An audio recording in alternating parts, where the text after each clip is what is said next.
Depuis des millénaires, l'humanité porte un fardeau invisible, un héritage obscur, un secret si profondément enraciné qu'il façonne encore nos sociétés aujourd'hui.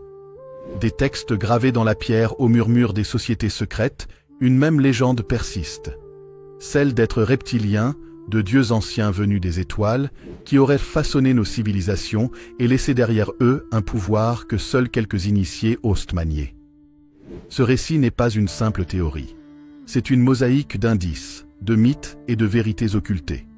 Les temples sumériens, les récits bibliques, les traditions aztèques et les rituels cachés de certaines élites modernes semblent pointer vers une seule et même origine. Un lien reptilien qui traverse le temps, du passé le plus lointain jusqu'aux coulisses du monde actuel. Et ce soir, vous allez entrer dans ce labyrinthe. Un voyage où l'histoire officielle vacille, où les dieux ne sont peut-être pas ce que l'on croyait, et où les puissants d'aujourd'hui pourraient n'être que les gardiens d'un héritage interdit. Accrochez-vous, car ce que vous allez découvrir pourrait changer à jamais votre vision du monde. Si vous êtes prêts à plonger dans ce mystère avec moi, prenez une seconde pour vous abonner à la chaîne, likez la vidéo et surtout activez la cloche de notification. Car croyez-moi, vous ne voudrez pas manquer la suite de ce voyage. Bienvenue dans l'héritage reptilien, des dieux anciens aux sociétés secrètes. Il y a des histoires qui traversent les siècles, des récits que l'on retrouve gravés dans la pierre, murmurés par les prêtres, transmis par des traditions orales qui semblent immortelles. Des histoires qui, malgré les distances entre les continents et les époques, racontent toute la même chose. L'humanité aurait été en contact avec des êtres reptiliens, des dieux ou des créatures d'un autre monde, qui auraient non seulement dirigé nos ancêtres, mais aussi façonné le destin des civilisations. Mais qui étaient-ils vraiment? Des dieux venus des étoiles, des maîtres cachés, tapis dans l'ombre de nos empires, ou bien une vérité encore plus troublante, une présence reptilienne inscrite dans notre propre sang, dans notre mémoire la plus profonde? Nous allons plonger dans les fondations de ce mythe universel, des temples mésopotamiens aux pyramides d'Amérique centrale, des chroniques hindoues aux textes bibliques.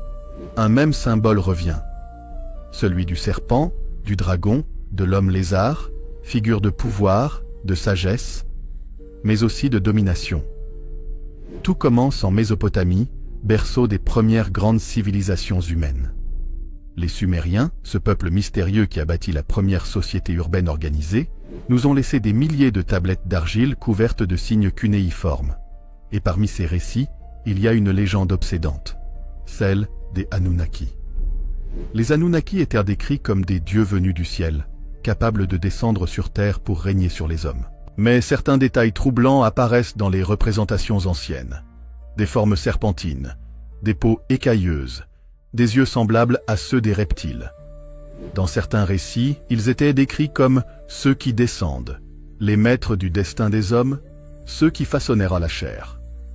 L'archéologue Zecharia Sitchin, dans ses célèbres ouvrages, a proposé une hypothèse radicale. Les Anunnaki seraient en réalité des extraterrestres venus de la planète Nibiru, qui auraient modifié l'ADN de l'homme primitif pour créer l'Homo sapiens.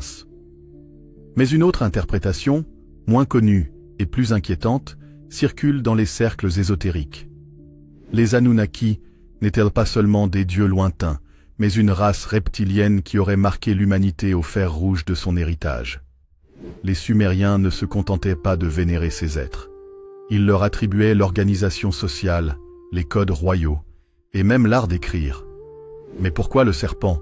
Pourquoi l'image reptilienne revient-elle sans cesse? Serait-ce une coïncidence symbolique, ou la trace réelle d'une domination biologique et spirituelle qui ne s'est jamais totalement éteinte? Lorsqu'on ouvre les textes bibliques, on retrouve aussi l'empreinte reptilienne, dès les premières pages. Le serpent de la Genèse n'est pas qu'un simple animal tentateur. Pour de nombreux théologiens et ésotéristes, il représente une intelligence étrangère, un être supérieur qui cherchait à détourner l'homme du chemin tracé par Dieu. Mais ce serpent de la Genèse n'est-il pas, en réalité, la trace voilée de ces anciens dieux reptiliens? Dans les traditions apocryphes, on retrouve l'idée que le serpent n'était pas un animal ordinaire, mais un être debout, capable de parler et d'enseigner. Une créature humanoïde, à l'apparence reptilienne, qui aurait transmis à l'homme la connaissance interdite. Et si la chute de l'homme n'était pas une simple métaphore religieuse, mais le souvenir codé d'un contact avec une race reptilienne? Une race qui, au lieu de créer l'homme pour le servir, aurait choisi de le manipuler, de le pousser à sortir de l'ordre établi, pour mieux le contrôler ensuite. De la Genèse à l'Apocalypse, le serpent et le dragon sont omniprésents. Dans le dernier livre de la Bible, on parle d'un grand dragon, l'antique serpent, appelé le diable et Satan, celui qui séduit toute la terre. Mais si ce dragon n'était pas qu'une image spirituelle, et s'il s'agissait de la mémoire refoulée d'êtres reptiliens qui avaient dominé l'humanité à ses débuts? Quittons le Proche-Orient et tournons-nous vers l'Inde et la Chine. Là encore, le symbole reptilien règne en maître. Dans les textes hindous, on retrouve les Nagas, des êtres mi-hommes, mi-serpents, gardiens de la sagesse et des trésors cachés. Les Nagas vivaient dans des royaumes souterrains appelés Patala et étaient connus pour interagir avec les humains. Certains les décrivaient comme des enseignants spirituels, d'autres comme des séducteurs dangereux. En Chine, le dragon est une figure vénérée depuis des millénaires. Contrairement au dragon occidental, il n'est pas forcément destructeur. Il est symbole de puissance, de royauté, de connexion céleste. Mais sa nature reptilienne est indéniable. Les empereurs chinois prétendaient souvent descendre de dragons, comme si le pouvoir royal venait directement de cette race ancienne et mystérieuse. Pourquoi retrouve-t-on ce même archétype d'un bout à l'autre du monde? Serait-ce un simple symbole universel, né de l'observation des serpents? Ou bien le souvenir partagé d'un contact global avec des êtres reptiliens qui se sont présentés comme des dieux? Un autre élément revient dans toutes ces légendes. Les reptiliens sont associés aux profondeurs, aux cavernes, au monde souterrain. Chez les Mayas et les Aztèques, le dieu Quetzalcoatl, le serpent à plumes, descendait des cieux, mais vivait aussi dans les entrailles de la terre. Chez les Grecs, Python, le serpent géant, gardait l'oracle de Delphes. Dans les traditions africaines, on retrouve des esprits serpents liés aux eaux profondes et aux grottes sacrées. Et si toutes ces histoires pointèrent vers une même réalité, celle d'une civilisation reptilienne vivant dans les profondeurs terrestres, au-delà de notre regard, certains chercheurs en ésotérisme parlent d'anciennes cités souterraines, vestiges d'une présence reptilienne qui n'aurait jamais totalement quitté notre planète. Mais l'héritage reptilien n'est pas seulement mythologique, il est inscrit dans notre propre biologie. Les neurosciences ont démontré que notre cerveau comporte une structure primitive, souvent appelée le cerveau reptilien. Cette partie de notre système nerveux, héritée de nos ancêtres les reptiles, gère nos instincts les plus primaires: la survie, la peur, la territorialité, la domination. Pour certains penseurs, ce n'est pas une simple coïncidence évolutive. C'est peut-être la preuve que l'humanité a été façonnée, manipulée par une intelligence reptilienne qui a laissé son empreinte dans notre biologie même. Et si nos pulsions les plus violentes, notre goût du pouvoir, nos instincts de domination venaient de cet héritage invisible? Alors, toutes ces histoires de dieux serpents, de dragons célestes et de gardiens souterrains ne seraient-elles que des mythes symboliques? Ou au contraire, la mémoire collective d'un contact réel, occulté, mais jamais oublié? Quand on met bout à bout les récits sumériens, les textes bibliques, les traditions hindoues, chinoises et mésoaméricaines, une évidence dérangeante s'impose. Les cultures humaines, séparées par des milliers de kilomètres et de siècles, racontent toute la même histoire.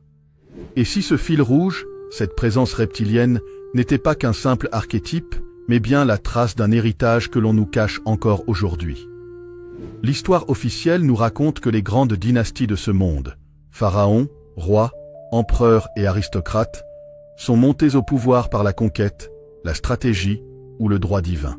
Mais quand on gratte la surface, une autre vérité apparaît, celle d'un fil invisible, d'un héritage mystérieux qui relie ces lignées entre elles. Un héritage qui, selon de nombreuses traditions occultes et ésotériques, ne serait pas seulement humain, un héritage reptilien. Pendant des siècles, les rois ont justifié leur pouvoir par le fameux droit divin. Ils affirmaient être choisis par les dieux, parfois même être leurs descendants directs. Mais qui étaient vraiment ces dieux? En Égypte ancienne, les pharaons disaient descendre des dieux, et leur sang royal était considéré comme sacré. Le dieu Sobek, représenté avec une tête de crocodile, incarnait à la fois la férocité et la fertilité, mais aussi la protection divine des dynasties. Chez les Mayas et les Aztèques, les empereurs portaient des titres qui les reliaient directement au dieu serpent, comme Quetzalcoatl. En Chine, les empereurs se disaient « fils du dragon ». Partout, la légitimité du pouvoir reposait sur une filiation sacrée, une lignée qui semblait venir d'une race à part. Et si cette race n'était pas simplement divine, mais reptilienne? Une autre constante fascine, l'obsession des élites pour la pureté du sang. Dans toutes les grandes dynasties, le mariage consanguin était la norme. Les pharaons épousaient leurs sœurs, les rois d'Europe mariaient leurs cousines, les familles royales gardaient jalousement leur lignée. Pourquoi ce culte du sang, si ce n'est pour préserver quelque chose de précis, un héritage invisible que seuls eux connaissaient? Certains chercheurs, comme David Icke, ont avancé une théorie radicale. Ces familles royales conserveraient en elles un ADN hybride, issu d'une fusion ancienne entre les humains et une race reptilienne.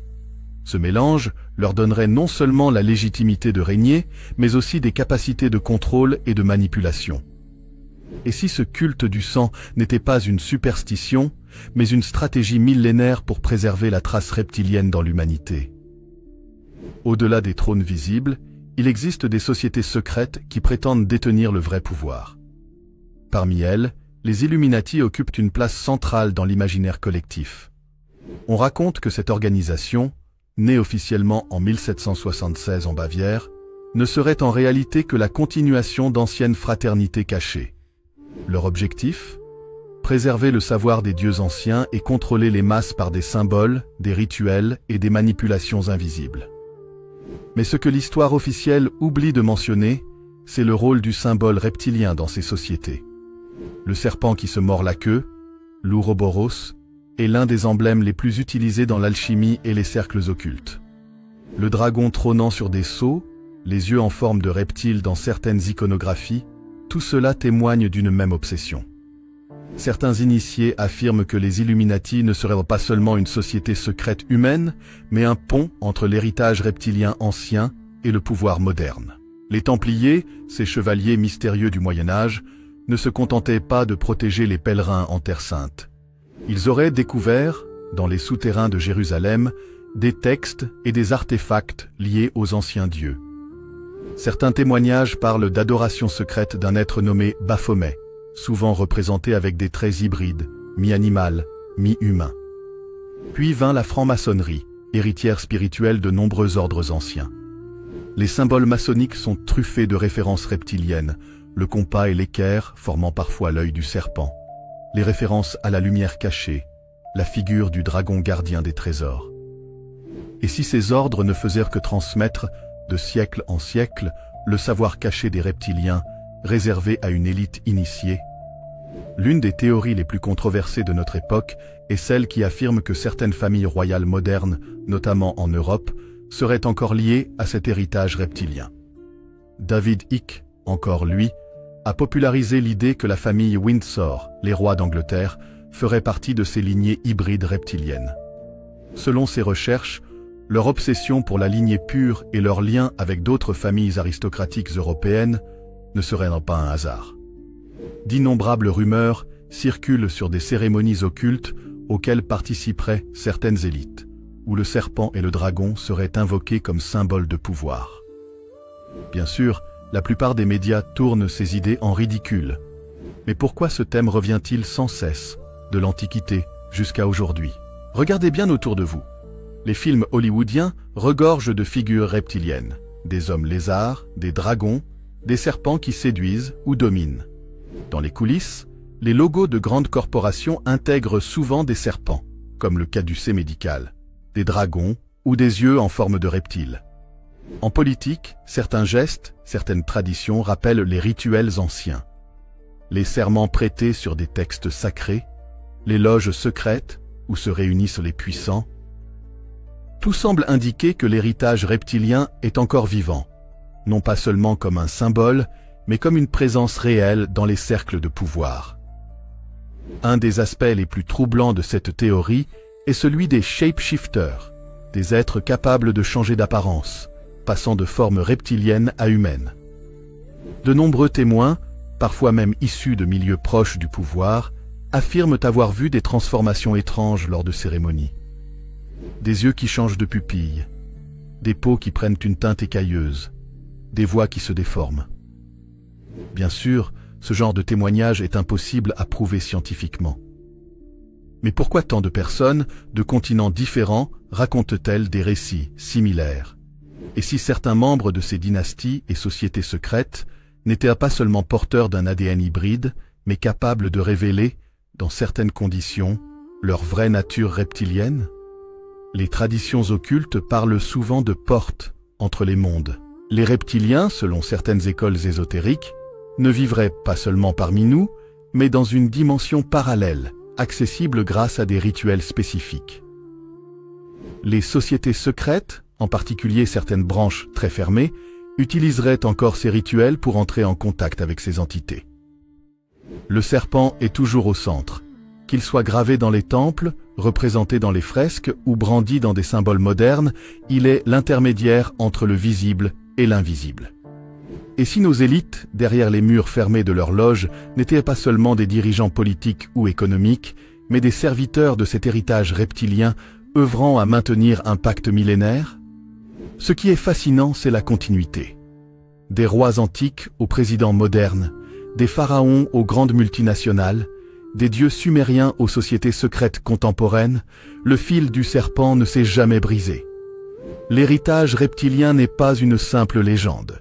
Il est devenu un système de pouvoir, transmis à travers les générations, camouflé dans des symboles, mais toujours bien vivant. Et si tout ce que nous appelons aujourd'hui élite mondiale n'était que la continuation d'un projet bien plus ancien? Il existe une forme de domination plus subtile que la force brute ou la richesse, celle qui s'exerce sur l'esprit humain. Gouverner les corps est une chose, mais gouverner les âmes, les croyances et la manière dont l'homme perçoit la réalité, c'est le véritable pouvoir. Et c'est là que l'héritage reptilien dévoile son visage le plus inquiétant.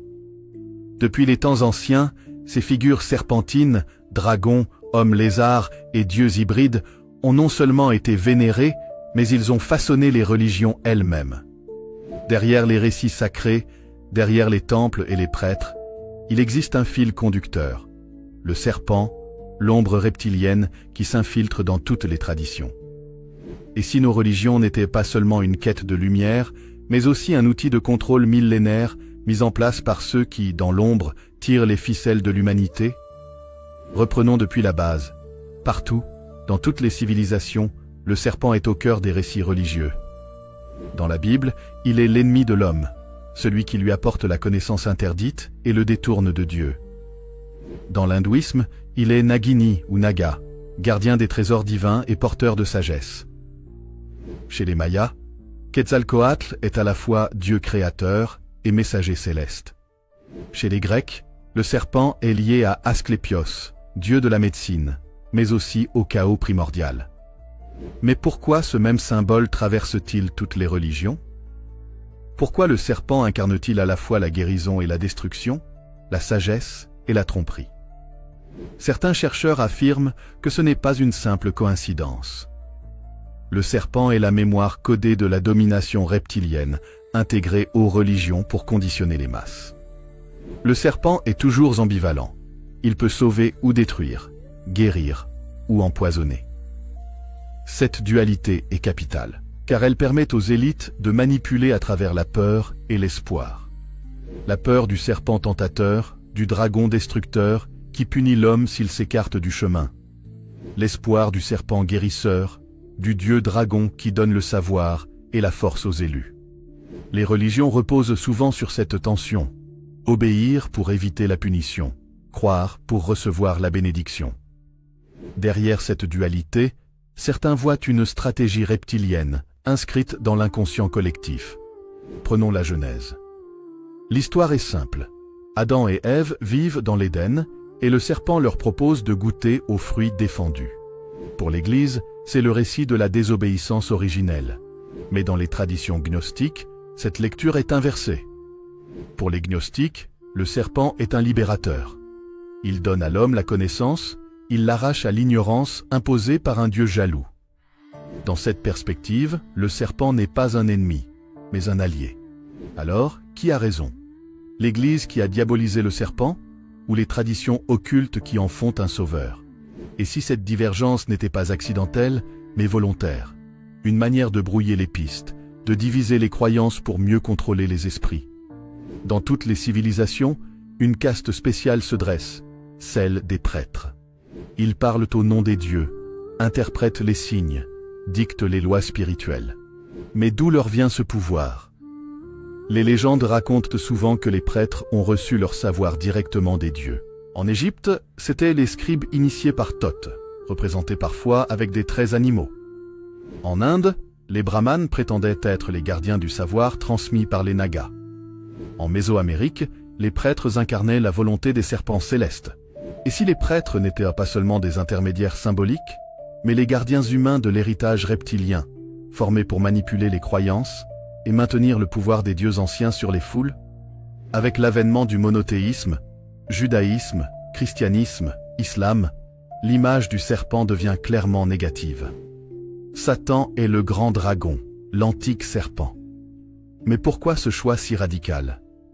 Certains chercheurs pensent que le monothéisme a été façonné non pas pour libérer l'humanité, mais pour canaliser son énergie spirituelle.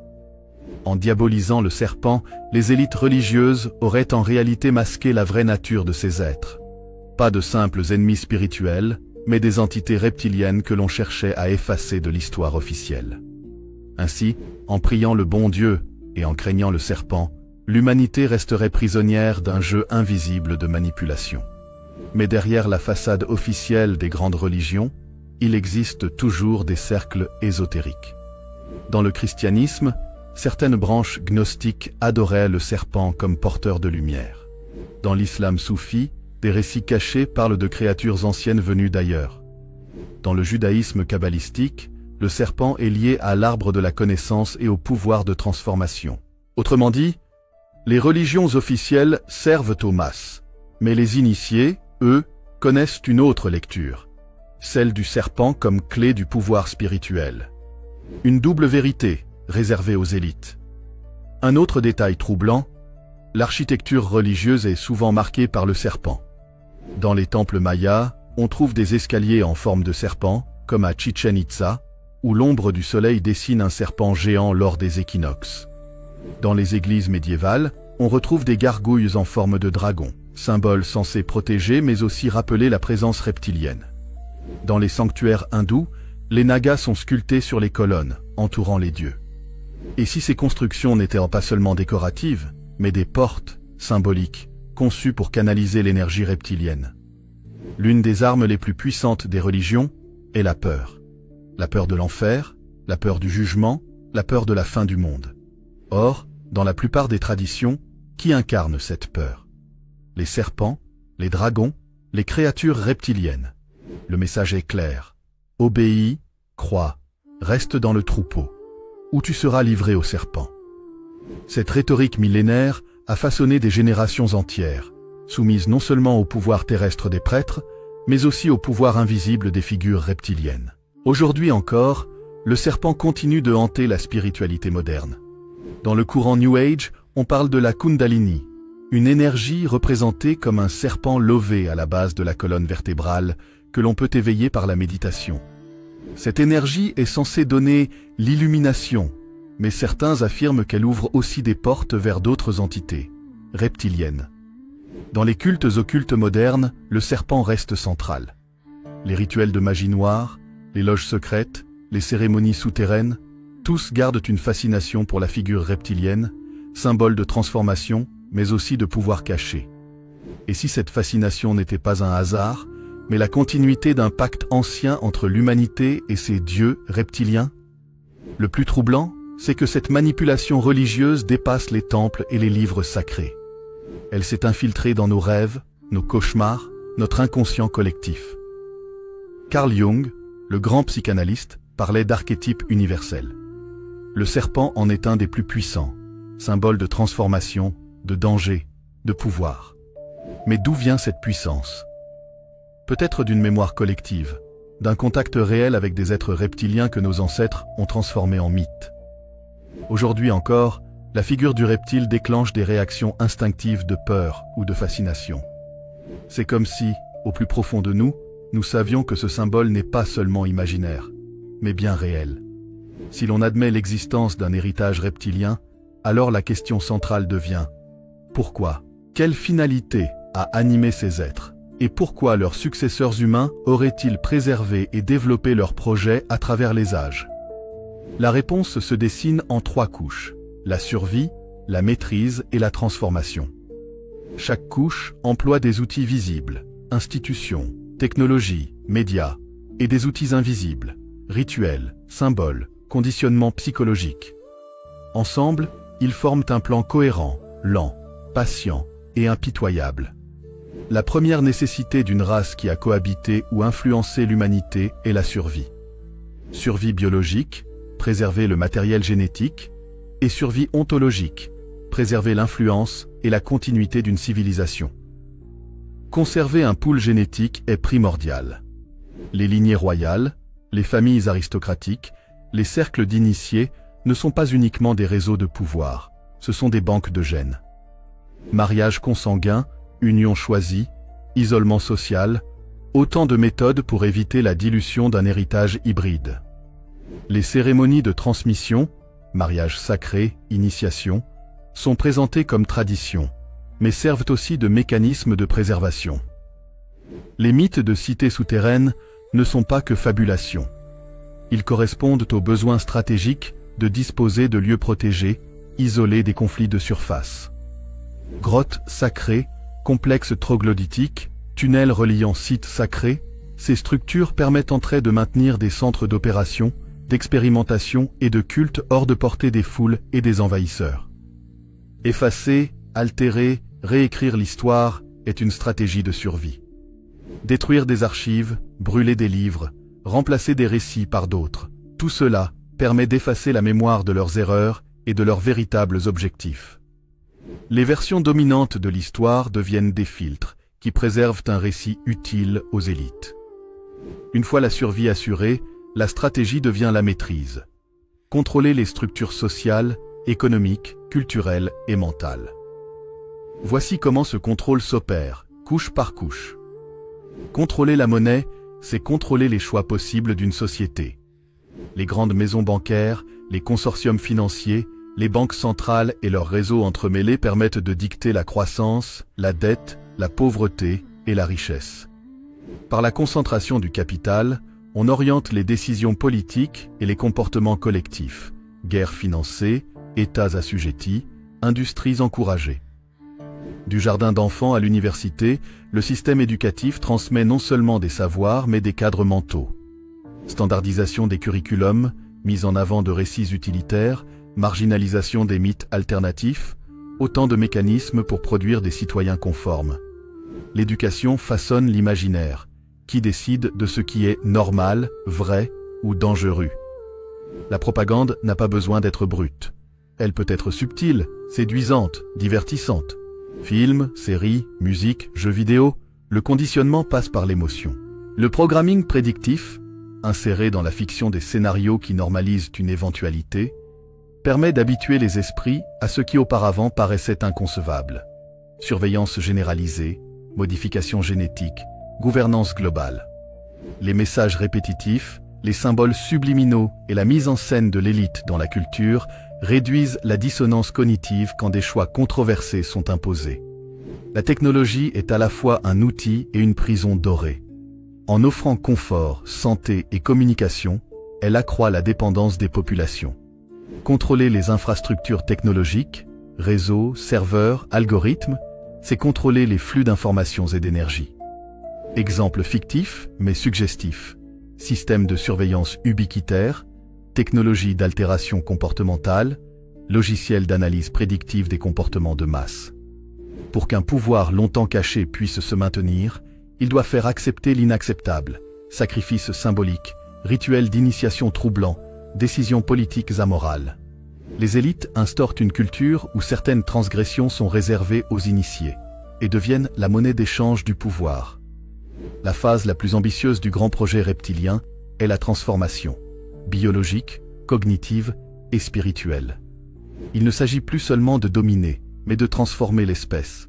Si l'on accepte l'idée d'une manipulation génétique ancienne, il est plausible que la modernité ait poursuivi ces expériences avec des outils nouveaux. Biotechnologie, CRISPR, clonage, laboratoires secrets, programmes de recherche occultes, échantillons conservés dans des collections privées. Tout offre la possibilité d'expérimenter des recombinaisons génétiques visant à produire des humains améliorés ou des hybrides avec des caractéristiques reptiliennes. Résilience, longévité, adaptation physiologique. Les progrès en neurosciences ouvrent des voies pour influencer émotions et décisions. Entre stimulation cérébrale, pharmacologie comportementale et interface cerveau-machine, il devient possible d'altérer les états de conscience et la loyauté. Programmes secrets, réels ou imaginaires, visant à créer des soldats obéissants ou des leaders programmés, s'inscrivent dans cette logique de maîtrise. Les rituels occultes pourraient servir, dans ce schéma, à synchroniser des états mentaux collectifs propices à certaines expérimentations. L'idée de fusionner l'IA et la biologie humaine est aujourd'hui discutée ouvertement. Dans le cadre du projet reptilien, le transhumanisme apparaît comme l'outil ultime. Intégrer l'humain à des systèmes contrôlables, prolonger la vie des élites, effacer les limites biologiques qui empêchent la domination totale. Prothèses de gestion émotionnelle, implants de surveillance, réseaux neuronaux partagés. Autant d'avenues pour transformer l'humain en interface du pouvoir. La transformation ultime touche à l'identité. Si l'on peut influencer la façon dont une population se voit, ses mythes, ses peurs, ses désirs, on peut redéfinir ce que signifie être humain. Les programmes culturels de masse, la nouvelle mythologie, sci-fi, utopie technologique, les religions synthétiques peuvent servir à imposer une identité normative, compatible avec un projet de contrôle total. La modernité a ses technologies, l'antique a ses rituels. Dans le projet reptilien, ces deux traditions se complètent. Les rituels, loin d'être des spectacles vides, créent des liens psychologiques et énergétiques entre initiés et entités. Offrandes symboliques, invocations, cérémonies d'allégeance, ces actes renforcent la loyauté et celle des pactes. L'architecture des lieux, alignements astronomiques, résonances sonores, amplifie l'effet. Symboles, sigils, glyphes et emblèmes ne sont pas que décorations. Ils activent une logique d'appartenance. Porteur, voir et reconnaître un symbole réactive, un réseau d'initiés et active des comportements synchronisés. Les symboles reptiliens, l'ouroboros, les serpents enlacés, l'œil, se retrouvent dans les sceaux, monnaies, logos et bâtiments de pouvoir. Dans les récits occultes, l'échange d'énergie est central. Donner pour recevoir. Les sacrifices, au sens large, renoncement, secret, gestes symboliques, sont les contreparties exigées par le pacte reptilien. Ceux qui acceptent paient, consciemment ou inconsciemment, par la perte d'autonomie ou de moralité. Passons des principes aux opérations concrètes. Structures et actions par lesquelles le plan s'exécute. Crises économiques, conflits, pandémies, effondrement climatique, toutes peuvent être instrumentalisées pour remodeler la société. En contrôlant la réponse, banques, organisations internationales, médias, les élites imposent des solutions qui renforcent leur pouvoir. Endettement, centralisation, surveillance accrue. Consolider les infrastructures, cloud, communication, IA, dans des mains restreintes, permet un contrôle à grande échelle. Système d'identification numérique, monnaie digitale centralisée, accès à l'énergie et aux services, qui possède l'accès, possède la population. Plutôt que de renverser les systèmes, l'objectif est de les infiltrer. Think tanks, fondations, ONG, universités. Autant de relais pour normaliser des idées et recruter des talents. Transformer la démocratie en machine de légitimation, tout en concentrant le pouvoir réel hors du regard citoyen.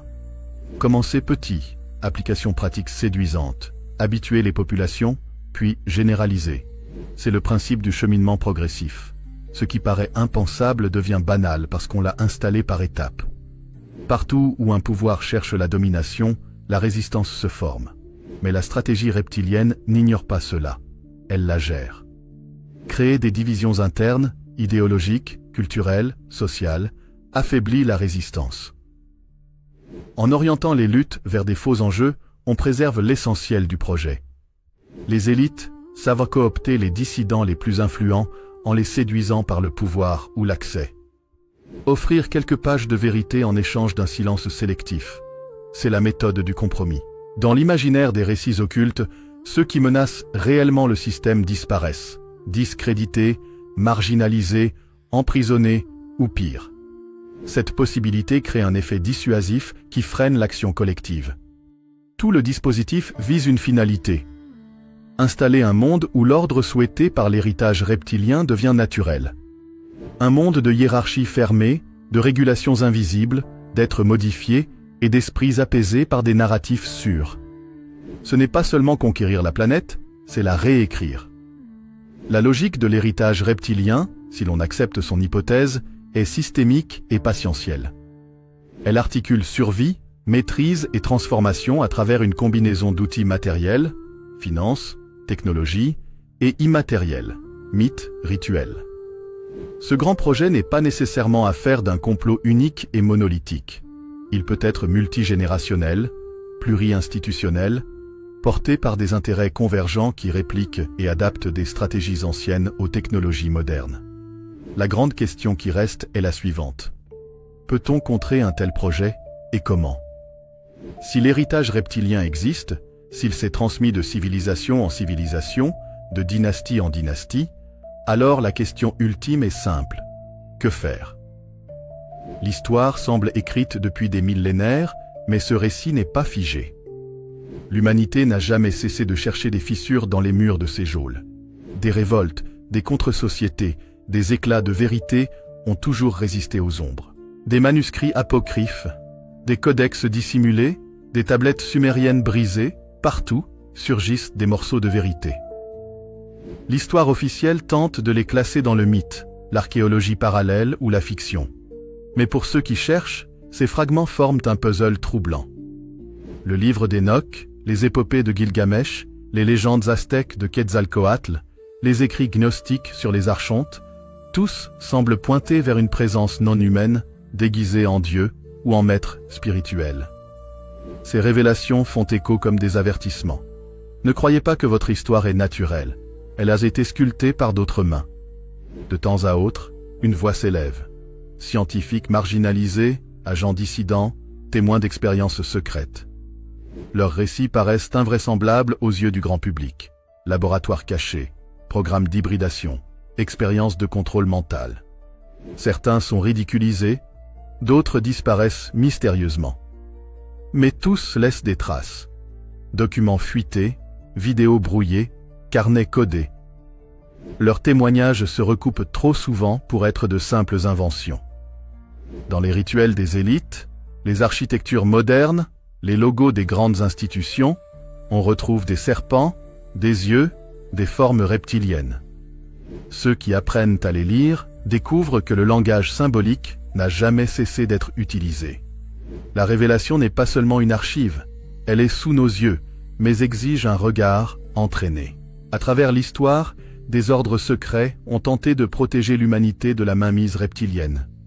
Templiers, cathares, certains ordres monastiques, sociétés initiatiques alternatives, chacun à leur manière, ont préservé une connaissance parallèle, souvent au prix de leur extermination.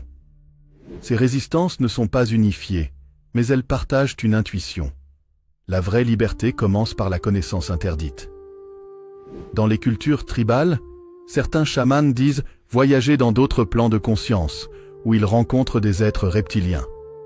Contrairement aux élites qui pactisent, ces guides traditionnels cherchent à les repousser. Leur arme n'est pas technologique, mais spirituelle. Chants, plantes sacrées, visions. Ils considèrent l'héritage reptilien comme une intrusion qu'il faut contenir, non adorer. Aujourd'hui, des groupes, parfois dispersés sur Internet, parfois ancrés dans des lieux concrets, refusent la logique du système. Survivalistes, chercheurs indépendants, spiritualité alternative, hackers du savoir. chacun attaque une pièce du puzzle. Leur diversité fait leur force, mais aussi leur faiblesse. Sans coordination, leur influence reste fragmentée. Mais leur existence montre que l'ombre ne règne pas sans partage. Internet, paradoxalement créé et contrôlé par les structures de pouvoir, est aussi une faille. Les documents fuités, les archives numérisées, les témoignages anonymes circulent plus vite que la censure ne peut les éteindre. L'information brute se déverse, obligeant les élites à multiplier les techniques de distraction, désinformation, excès de divertissement. Mais la vérité, une fois lâchée, ne peut jamais être entièrement effacée. Des phénomènes aériens inexpliqués sont rapportés partout. Objets volants non identifiés, apparitions mystérieuses, anomalies radar. Les gouvernements parlent désormais ouvertement de phénomènes aériens non identifiés. Une révélation fragmentaire qui prépare peut-être à l'annonce plus radicale d'une présence étrangère. Si cette révélation venait, elle serait immédiatement encadrée par les récits officiels, mais elle briserait le dernier tabou de l'histoire humaine. Nous ne sommes pas seuls. De plus en plus d'études parlent de fragments d'ADN inconnus, de mutations spontanées, de capacités inexpliquées chez certains individus. Mémoire, perception sensorielle, résistance. Ces anomalies pourraient être des restes d'expériences anciennes ou des signes que la transformation est déjà en cours. La révélation pourrait alors venir non d'un livre ou d'un témoignage, mais du corps humain lui-même. Si rien ne change, l'humanité glissera lentement dans une prison dorée. Une gouvernance mondiale centralisée, une technologie omniprésente, un corps hybride contrôlé par implants et algorithmes. Beaucoup applaudiront, séduits par le confort et la sécurité. La résistance semblera inutile. Pourquoi lutter contre ce qui paraît nous protéger?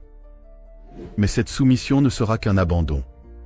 L'homme cessera d'être homme, devenant l'instrument d'un projet qui le dépasse. L'autre route est plus incertaine, mais possible. Elle passe par la prise de conscience que nous ne sommes pas condamnés à ce récit. Refuser les conditionnements, reconstruire des communautés autonomes, redonner sens à la spiritualité authentique, apprendre à lire les symboles et les mensonges. L'éveil ne viendra pas d'un seul sauveur ou d'une révélation spectaculaire. Il viendra d'une multitude d'actes minuscules, de choix quotidiens. Comme des braises invisibles, ils finiront par rallumer un feu. L'héritage reptilien a traversé les âges en silence, se réinventant à chaque époque. Mais aujourd'hui, il se heurte à un mur. Jamais l'humanité n'a disposé d'autant d'outils pour comprendre, relier, analyser. Le temps des ombres pourrait s'achever, si nous choisissons de voir.